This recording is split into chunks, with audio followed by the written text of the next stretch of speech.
Hello everyone and welcome to this Friday's episode of Sports Corner. I was off the air last week, meaning we have a lot of information to cover today. I'll get right into it. Starting out in the NFL, Week 5 was the week of upsets. Heading into Sunday, only two undefeated teams remained, the Buffalo Bills and the Philadelphia Eagles. Bo Nix led the Denver Broncos on 3 scoring drives in the fourth quarter, J.K. Dobbins rushed for a 2-yard score, and the Broncos wiped out a 14-point deficit to hand the Eagles their first loss of the season, 21-17. Later that night, Drake May led the New England Patriots to a 23-20 win over the Bills, leaving the NFL without an unbeaten team. The upsets didn't stop there, though. The Panthers rallied from a 17-point deficit to beat the Dolphins, the Houston Texans beat the Ravens by 34 points, the Titans miraculously came back to beat the Cardinals for their first win of the season, and in the return of Jaden Daniels, the Washington Commanders beat the Chargers in LA. To end the week, on Monday night, Jaguars quarterback Trevor Lawrence tripped and fell to the ground, stumbled trying to get back up, finally got back on his feet, and then scrambled for a 1-yard touchdown with 23 seconds remaining in the fourth quarter, turning a comical miscue into an improbable score. This score led the Jacksonville Jaguars to beat the Kansas City Chiefs 31-28. For fun, I thought I'd show you the way too early NFL playoff picture. We're only a third of the way through the season, so this will obviously drastically change in the coming weeks.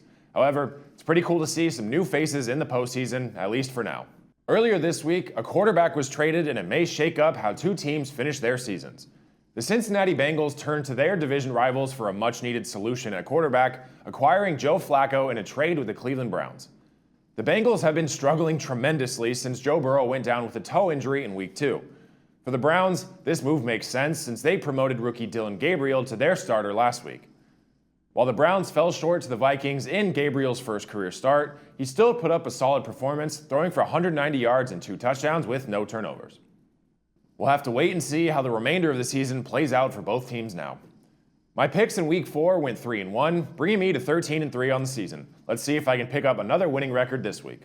In Week 6, I'll go with the first place Colts over the Cardinals, the Chargers to get back on track against the struggling Dolphins, the Rams to get a win on the road in Baltimore, and my upset pick of the week, the Titans to make it 2 straight wins in a row with a victory against the Raiders. Speaking of upsets, college football saw 2 of the biggest upsets in recent history. Leading up to this week, UCLA had not won a single game. Not only that, they never even led any game for a single second. Their head coach and 2 coordinators were fired because of this historically bad start, and this week, number 7 Penn State was coming to town. Things couldn't have looked more bleak for the Bruins. With all that adversity in their way, UCLA went out and stunned the Nittany Lions 42-37 on Saturday, becoming the first 0-4 team or worse to beat a top 10 team in 40 years. Quarterback Nico Iamaleava ran for 3 touchdowns and threw for 2 more, and UCLA's early offensive explosion helped them stay in the lead the entire game. Before this, they had not scored a single point in the first quarter of any of their 4 games. Later in the day, DJ Lagway threw for a season-high 289 yards and 2 touchdowns, and unranked Florida upset number 9 Texas 29-21 on Saturday to end their 3-game skid. Texas was the consensus number 1 team in the country heading into this season, and the world had insanely high hopes for Arch Manning. Many NFL scouts even speculated some NFL teams might be tanking this season in hopes of picking up Manning first overall in next year's draft. All those lofty expectations have come crashing back down to earth as Texas now sits at just 3-2, and Arch Manning has severely underperformed in his first 5 games. It's a long season, and Manning still has all the talent at his disposal, so I fully expect him and Texas to turn it around. It's hard to believe it's already Week 7 of the college football season, but there are some major games on the slate for this weekend. First thing tomorrow morning at 9 a.m., we'll see number 17 Illinois host the top team in the country, Ohio State, as well as number 8 Alabama going on the road for their SEC matchup with number 14 Missouri. Then at 12:30, number 3 Oregon and number 7 Indiana will face off, while we get to watch the Red River rivalry. Number 6 Oklahoma and newly unranked Texas will play in their historic rivalry game at the Cotton Bowl in Dallas, Texas. That will end the ranked matchups for the day, but there are still some good games to watch all throughout the day on Saturday. Last weekend, the WNBA Finals tipped off. Asia Wilson and Dana Evans led the Las Vegas Aces past the Phoenix Mercury 89-86 in the WNBA Finals opener on Friday night. Wilson and Evans each scored 21 points in the night, and Wilson scored 12 points over the final 14 minutes alone. In Game 2, Asia Wilson and Jackie Young proved to be too much to handle for the Mercury as the duo led the Aces to a 91-78 victory on Sunday.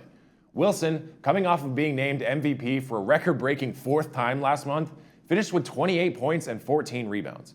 Young, a former first overall pick, scored 21 of her game-high 32 points in the 3rd quarter to help Las Vegas pull away, breaking the record for most points in a single quarter in WNBA Finals history. It wasn't the only historic stat of the game, as Wilson and Young combined for 60 points, the second most by a duo ever in the finals behind Jewel Lloyd and Breanna Stewart's 65 points in 2020 with the Seattle Storm. In Game 3, with 5 seconds remaining, the score was tied at 88. The Aces inbounded the pass to who else but A'ja Wilson, and she hit the game-winning shot as the final buzzer sounded, and Las Vegas took Game 3 90-88. Now, the Aces are up 3-0, and this is a best-of-7 series, so Game 4 will be tonight at 5 p.m. on ESPN. If the Aces can't close the sweep and the Mercury manage to stay alive, Game 5 will be on Sunday at noon on ABC. We're deep in the heart of the MLB playoffs, and here's a look at the bracket so far.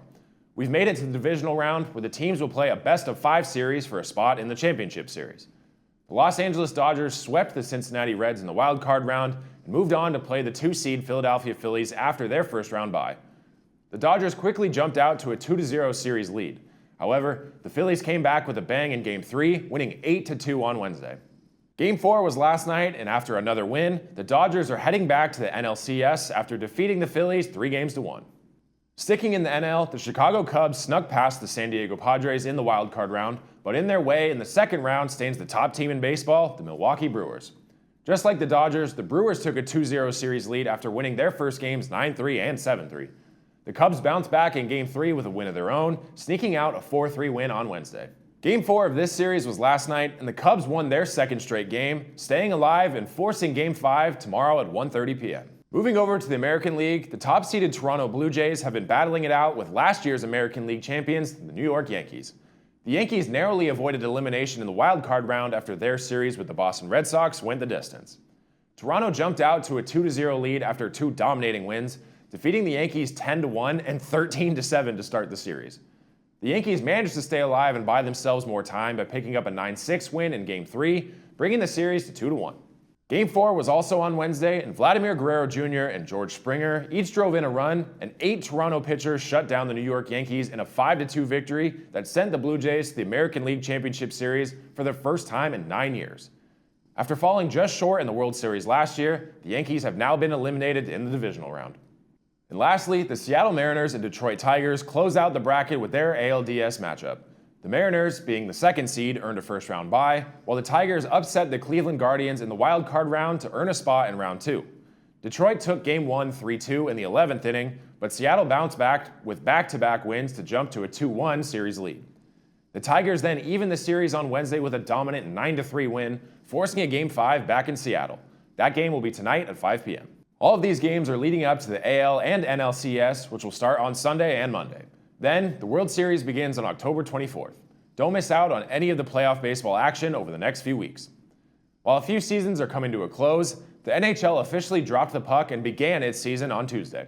There are hockey games virtually every day, so tune in to your favorite team or just any random game and enjoy the fast-paced hockey games as the season gets underway. With all that said, thank you as always for joining me on this week's episode of Sports Corner. Come right back next week for more news, updates, and highlights from all across the sports world. I'm Cole Young. Have a great weekend. I'll see you next time.